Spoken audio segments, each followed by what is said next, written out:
हाय केम छो मजा में छो। मैं हूँ आपका अपना डॉक्टर नवनीत कार और आज लेकर आए आज वो टॉपिक जो बहुत सारे लोगों ने डिमांड किया था और बहुत सारे लोग कमेंट सेक्शन में पूछते हैं, डॉक्टर साहब नींद नहीं आती, नींद की कोई अच्छी दवा बता दो। तो टॉपिक यही है कि नींद की सबसे अच्छी दवा यानी best medicine, best sleeping pills कौन सी है। और सच बोलूँ तो नींद इतनी इम्पॉर्टेंट है हमारी हेल्थ के लिए जो लोग सोचते नहीं हैं। ठीक है, मुझे लगता है कि जितना हम बाकी इंपॉर्टेंस दूसरी चीज़ों को देते हैं, नींद को भी उससे ज़्यादा इंपॉर्टेंस देनी चाहिए। क्योंकि मैं अपने बारे में जानता हूँ, मैं लोगों का तो मुझे पता नहीं है कि मुझे अगर रात को नींद ना आए अच्छे ढंग से, मैं अगले दिन काम नहीं कर पाता हूँ। तो पता नहीं लोग कैसे कम सो के काम कर लेते हैं, लेकिन नींद का देखा गया कि हार्ट के ऊपर असर करती है, आपकी और बीमारियां बढ़ जाती हैं, डायबिटीज़ का रिस्क बढ़ जाता है, हार्ट अटैक का रिस्क बढ़ जाता है। ये नींद के साथ अब जो नई स्टडी हुई है सबके साथ ये देखा गया है। तो चलिए बताता हूँ आज। और मैं भी कभी नींद की दवाइयाँ खाता था। आज मैं अपने बारे में एक शॉर्ट में बताऊँगा आपको। हालांकि कोई भी डॉक्टर अपनी बीमारी से रिलेटेड कुछ नहीं बताता है, सब ये शो करते हैं कि वो बिल्कुल अमर हो चुके हैं, है ना। सीधा एक ही दिन खबर आती है कि ये भी गया वो भी गया, उसका भी विकेट उड़ गया, इसका भी उड़ गया। लेकिन मैं इसलिए बताता हूँ कि मुझे आपसे कोई सिंपैथी नहीं चाहिए। मैं इसलिए बताता हूँ कि थोड़ा सा कॉन्फिडेंस आता है लोगों को कि अगर यार डॉक्टर को ये सब हो सकता है, डॉक्टर निकल सकता है, ठीक हो सकता है, तो हम क्यों नहीं हो सकते। और दूसरा, कुछ केमिस्ट ये बोल देते हैं जी ये दवाई मत खाओ, वो मत खाओ, इसकी आदत पड़ जाएगी, इसकी आदत पड़ जाएगी। ठीक है, आदत पड़ने के चांसेस रहते हैं। तो इसीलिए मैं आपको अपनी एग्जाम्पल देके आपको बताऊंगा कि मैंने क्या गलतियां करी थी। लेकिन क्योंकि मैं उस समय बहुत यंग डॉक्टर बना भी नहीं था, जब मैं मेडिकल स्टूडेंट था, तो मेरे ऊपर बहुत ज़्यादा एक प्रेशर पड़ रहा था उस समय पढ़ाई का। हम लोग सीधा हिंदी मीडियम से इंग्लिश मीडियम में चले गए थे, हमें आता कुछ नहीं था इंग्लिश वगैरह उतनी अच्छी। तो बहुत टेंशन एंग्जाइटी रहने लग गई, नींद नहीं आती थी। तब किसी सीनियर ने बता दिया एल्प्रेक्स खा लो, तो हमने एल्प्रेक्स खानी शुरू कर दी। लेकिन एल्प्रेक्स एक ऐसी एल्प्रोजोलैम जो है वो एक ऐसी मेडिसिन है जिसको खाने की आदत पड़ जाती है और डोज बढ़ती जाती है। शुरुआत तो 0.25 से हुई थी और मुझे आज भी याद है मैंने 5 साल लगातार खाई। और 1996 में, शायद 95-96 के आसपास, जब मैं एग्ज़ाम देने जा रहा था पीजी का, स्पेशलिस्ट बनने का एग्ज़ाम था, एंट्रेंस का, उस रात मैं इतनी टेंशन में आ गया था। एक रात पहले, अगले दिन सुबह एग्ज़ाम था और मैंने पूरे साल बहुत मेहनत करी थी। तो मैंने शायद नींद नहीं आ रही थी, तब तक मैं 0.5 mg या 1 mg की डोज खाना शुरू कर चुका था। उस रात मैंने 4 या 5 टैबलेट इकट्ठी खा ली थी, एक एक करके खाई थी थोड़ी थोड़ी देर के बाद। तो शायद मैंने शायद 3 mg खाई, मतलब 0.5 की 6-7 टैबलेट खा गया था मैं। इतना ज़्यादा एडिक्शन होता है एल्प्रोजोलैम का। अगले दिन मैंने एग्ज़ाम तो दे दिया, लेकिन मुझे नहीं पता मैं क्या करके आया। और मैं बहुत अच्छी रैंक के साथ, पूरे यूपी में मेरी शायद 30वीं रैंक थी, सोचो, जिसमें इतने हजारों डॉक्टर्स ने एग्ज़ाम दिया था।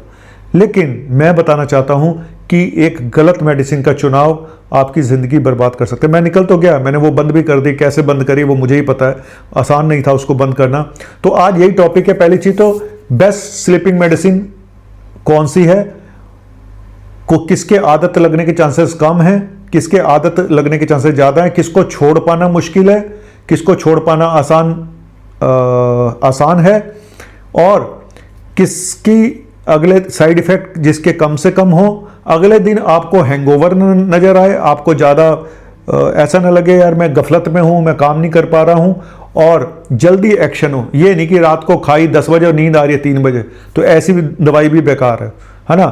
तो चलिए आज का टॉपिक शुरू करता हूं और फिर बोलूँगा अपनी कहानी। आपकी सिंपैथी लेने के लिए मैं नहीं कर रहा हूं, सिर्फ इसलिए कि शायद मेरी ज़िंदगी जो गलतियां मैंने करी उस समय और बाद में भी शायद करी हूं, तो मैं नहीं चाहता कि मेरे पेशेंट वो गलती करें। एक डॉक्टर अगर वो पेशेंट भी रहा है कभी, तो शायद उससे ज़्यादा अच्छा डॉक्टर कोई नहीं हो सकता, क्योंकि वो उसके दर्द को समझता है, पेशेंट के दर्द को, क्योंकि उसने खुद वो सब भुगता है।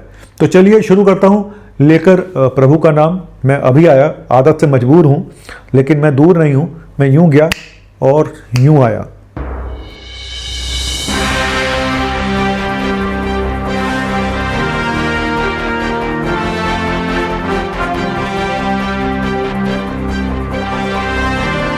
देखो, नींद की दवाई खाना, मैं यही बोलूँगा कि पहले नेचुरल ढंग से उसको ठीक करने की कोशिश करें।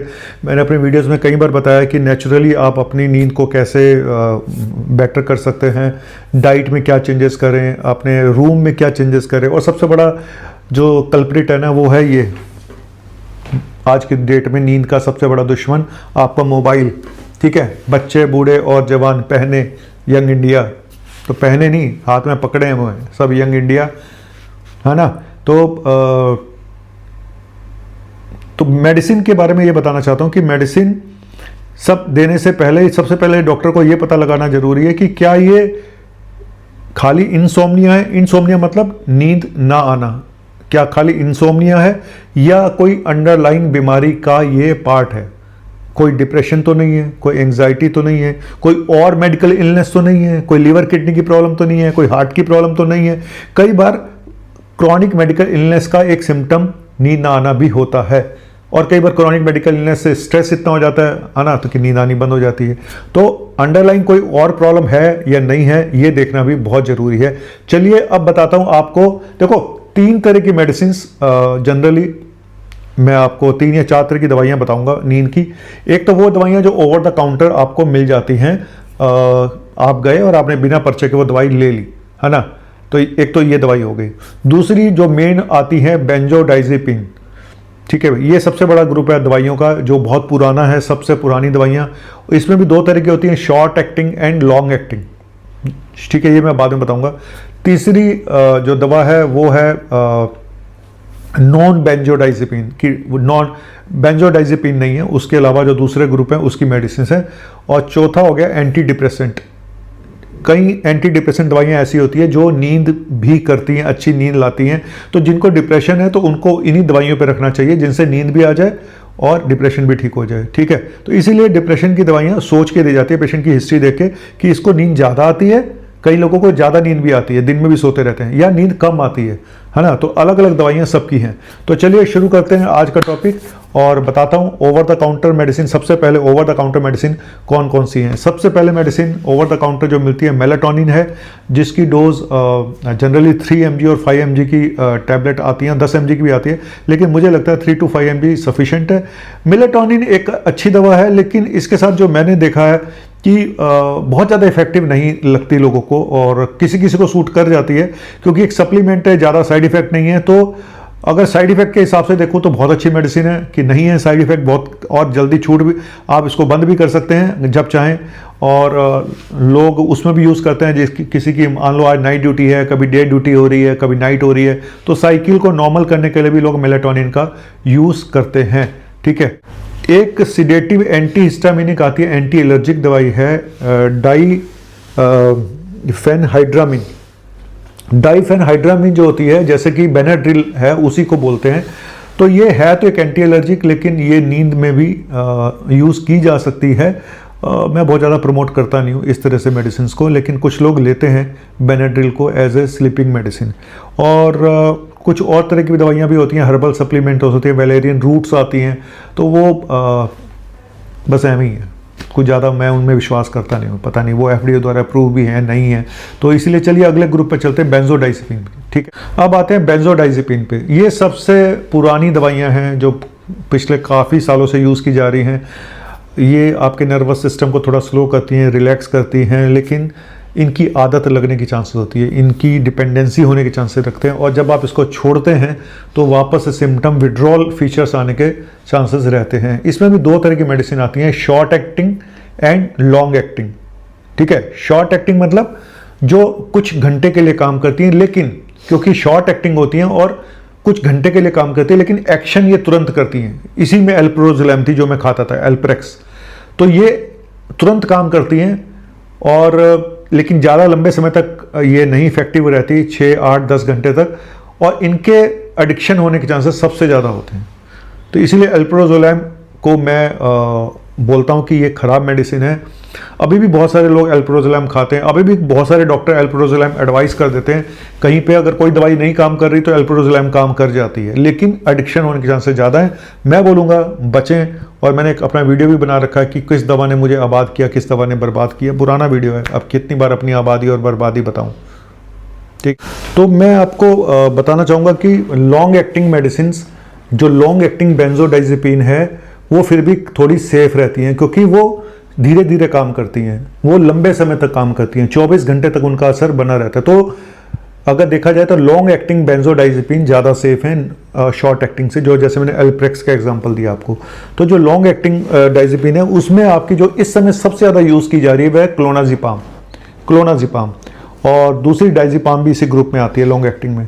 लेकिन कोशिश यही करनी चाहिए कि इनको जब आप स्टार्ट करें तो थोड़े टाइम के लिए दें, और एसओएस बेसिस पे अगर दें तो ज़्यादा अच्छा है कि जब जरूरत पड़े तब ले लो, क्योंकि इनके भी एडिक्शन होने के, इनके भी आदत पड़ने के चांसेस रहते हैं। लेकिन फिर भी ये जो शॉर्ट एक्टिंग मेडिसिन हैं उनसे बेटर हैं क्लोनाजिपाम और डाइजिपाम, ठीक है। और शॉर्ट एक्टिंग में मैंने अल्प्रोजोलैम बताई, और एक लोराजिपाम भी आती है, वो भी इसी में ही है, जो एटीवान के नाम से मिलती है। और जब एक्यूट पैनिक डिसऑर्डर होते हैं, एक्यूट अटैक पड़ते हैं, तो अल्प्रोजोलैम सबसे ज़्यादा दी जाने वाली मेडिसिन है, या लोराजिपाम, ठीक है। लेकिन अब क्लोनाजिपाम भी काफ़ी ज़्यादा यूज़ की जा रही है, क्योंकि ये भी एक अच्छी मेडिसिन है। मुझे तो दोस्तों दूसरे ग्रुप पे आता हूँ, जिसको जेड ड्रग्स भी बोलते हैं, जो इमीडिएट एक्ट करती हैं। दवाई खाई और आधे घंटे में बंदा गया, मतलब सोने चला गया, नींद आ गई। तो ये है कि बहुत क्विक एक्शन है, इसीलिए इनको जेड ड्रग्स बोलते हैं। और इनके ज़्यादातर दवाइयों के नाम भी जेड से ही होते हैं, जैसे जोल्पिडेम, जोपिक्लोन, ठीक है। ये सबसे ज़्यादा यूज़ की जाने वाली मेडिसिन जोल्पिडेम है। जोल्पिडेम आपको बड़े नामों से मिल जाएगी, जो सबसे ज़्यादा कॉमन नेम है वो जोलफ्रेश है, सबसे ज़्यादा जो मार्केट में अवेलेबल है 5 mg 10 mg में मिल जाएगी आपको। लेकिन स्लो रिलीज में भी आती है, जैसे कि 6.25 mg में भी आती है। मैं ये बोलूँगा कि देखो, साइड इफ़ेक्ट हर मेडिसिन के हैं, कोई भी मेडिसिन आप ले लो, साइड इफ़ेक्ट सबके हैं, एडिक्शन सबका होता है, ठीक है। लेकिन ये जो है नॉन बेंजोडाइजेपिन, जिनको जेड ड्रग्स बोलते हैं, इनका एडिक्शन होता है, लेकिन बेंजोडाइजेपिन से बेटर मेडिसिन मुझे लगती हैं, क्योंकि एक तो तुरंत नींद आ जाती है खाते ही, दूसरा स्लीप की क्वालिटी अच्छी होती है, सुबह हैंगओवर नहीं होता है। तो ये सबसे अच्छी बात है इन दवाइयों में। लेकिन एडिक्शन मैंने इनके साथ भी देखा है। अगर आपको लगता है कि आपकी डोज बढ़ती जा रही है, तो आप अपने डॉक्टर से कंसल्ट करें। मैंने बड़े सारे लोगों को देखा है कि रात को एक जोलफ्रेश खाई जी मैंने 10 mg की, फिर मुझे नींद नहीं आई, मैंने 2 बजे दोबारा खा ली। तो ये सब चीज़ें जब होने लगती हैं, तो आपको डॉक्टर को बता देना चाहिए कि भाई मेरे साथ ऐसा हो रहा है, क्योंकि जितनी भी नींद की दवाइयाँ, ये मेमोरी पे भी असर करती हैं। ये आपकी देखो नेक्स्ट डे कितना हैंगओवर होगा नहीं होगा, ये हर बॉडी की जेनेटिक्स पे डिपेंड करता है। मतलब देखो, ये दवाइयों के साइड इफेक्ट मुझे ऐसा लगता है कि आपकी जीन्स के ऊपर डिपेंड करते हैं। कि एक बंदे को कुछ भी नहीं होता उस दवाई को खा के, दूसरा पूरा दिन सोता रहता है। तो आपकी जेनेटिक्स डिसाइड करती है बहुत सारी चीज़ों को। आपका लीवर कैसा है, क्योंकि मेटाबॉलिज्म लीवर और किडनी से होके जाना है।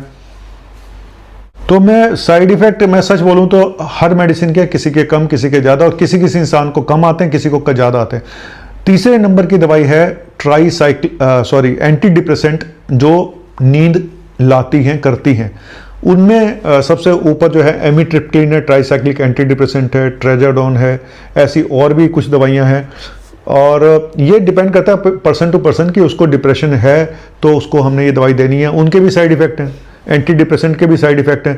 तो सबसे ज़रूरी चीज़ साइकेट्री की मेडिसिन में या नींद की दवाइयों में ये देखना होता है कि कौन सी दवाई के साइड इफेक्ट किसको कम हो रहे हैं, किसको ज़्यादा हो रहे हैं।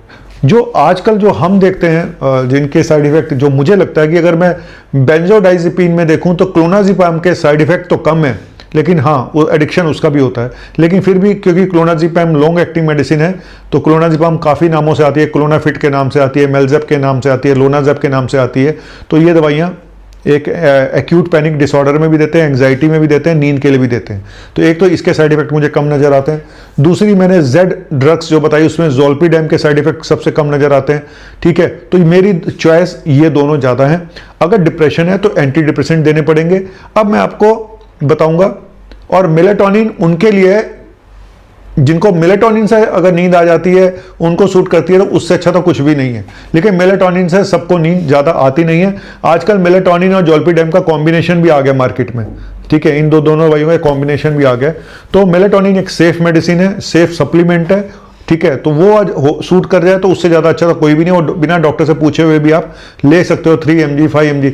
अब मैं आपको साइड इफेक्ट बताऊंगा सबके, ठीक है, बेंजोडाइजिपिन के साइड इफेक्ट, जेड मेडिसिन के साइड इफेक्ट, एंटी डिप्रेसेंट के साइड इफेक्ट, ठीक है। कुछ साइड इफेक्ट तो कॉमन है कि अगले दिन हैंगओवर रहता है, डिजीनेस रहती है, ड्राउजीनेस रहती है, पेट में प्रॉब्लम हो गई जी किसी को थकान रहती है, किसी को टायर्डनेस रहती है, ठीक है। अब जैसे जेड मेडिसिन है, इससे मुंह में मेटेलिक टेस्ट आता है, कुछ लोगों को तो कुल्ला उल्ला करते रहे, माउथ वॉश करते रहे, सोने से पहले ब्रश कर लें, तो ये होता है, ठीक है। कई लोगों को अगले दिन एक ऐसी फीलिंग आती है जैसे मैं बीमार सा हूँ, सिकनेस वाली फीलिंग, जैसे वायरल हो गया हो, ऐसा होता है। तो साइड इफेक्ट हर मेडिसिन के हैं। बेंजोडाइजिपिन के शॉर्ट एक्टिंग के, जो शॉर्ट एक्टिंग मेडिसिन है उनके साइड इफेक्ट ज़्यादा हैं। सबसे बड़ा साइड इफेक्ट क्या है? सबसे बड़ा साइड इफेक्ट सारी नींद की दवाइयों का एक ही है, आदत पड़ने के चांसेस रहते हैं, लत लगने के चांसेस रहते हैं, छूटने के चांसेस कम, छूटती मुश्किल से हैं, और अगर आप छोड़ो तो विड्रॉल सिम्टम आते हैं। तो इसकी वजह से हम चूज़ करते हैं वो मेडिसिन जिनके विड्रॉल फीचर्स कम हैं और जो साइड इफेक्ट जिनके कम है। तो मेरी समझ में 2 ही मेडिसिन ज़्यादा आती हैं, क्लोनाजिपाम और दूसरी मेडिसिन है ये वाली जो मैंने आपको बताई, जेड मेडिसिन, ज़ोल्पिडेम। मेरी बेस्ट चॉइस यही है। और बाकी अगर आपको लोरी सुना दी जाए और उससे नींद आ जाए तो फिर तो कहना ही क्या। तो एक लोरी याद आ गई है, मैं आपको सुना देता हूँ। अगर आपको नींद आ जाए मेरा वीडियो सुनते सुनते तो बहुत अच्छी बात है, मैं सोचूंगा मैंने सब्सक्राइब करके सोना, ऐसे मत सोना। लल्ला लल्ला लोरी दूध की कटोरी, इसको उतार दूं, इसका क्या काम है दूध की कटोरी में? सांप है ये, सांप सांप। लल्ला लल्ला लोरी दूध की कटोरी, दूध में बतासा मुन्नी करे तमाशा। तो इस तरह से पहले माँ बाप लोरियाँ सुनाते थे। अब किसी के पास टाइम नहीं है, ना माँ बाप के पास, माँ बाप भी मोबाइल में लगे हुए हैं, बच्चे भी मोबाइल में लगे हुए हैं, बस वहीं पे लोरियाँ चल रही हैं गर्लफ्रेंड बॉयफ्रेंड की आपस में। कोई चुम्मा दे रहा है, कोई चुम्मी दे रहा है, कोई अपनी उसमें लगा हुआ है, माँ बाप अपने व्हाट्सअप यूनिवर्सिटी में लगे हुए हैं, कोई मोदी में लगा हुआ है, कोई राहुल गांधी में लगा हुआ है, किसी को क्रिकेट का देखना है, किसी को कुछ करना है। तो इन सब का असर क्या आ रहा है? रात के 12 बजे सोना शुरू करते हैं, 2 बजे सो के 2 बजे नींद आती है। तो सोशल मीडिया का कितना इन्फ्लुएंस है हमारी नींद पे, ये मैं बताना चाहता था, ठीक है। तो सोशल मीडिया आपकी नींद अच्छी भी कर सकता है, ख़राब भी कर सकता है, प्रोवाइडेड कि आप क्या देखते हैं। मैं फिर बोलूँगा सोने से 1 घंटा पहले अपने फ़ोन को बंद कर दें, बिल्कुल, अगर आप डॉक्टर नहीं हैं तो, या आपकी कोई इमरजेंसी नहीं है तो। बस, थैंक यू वेरी मच, शुक्रिया।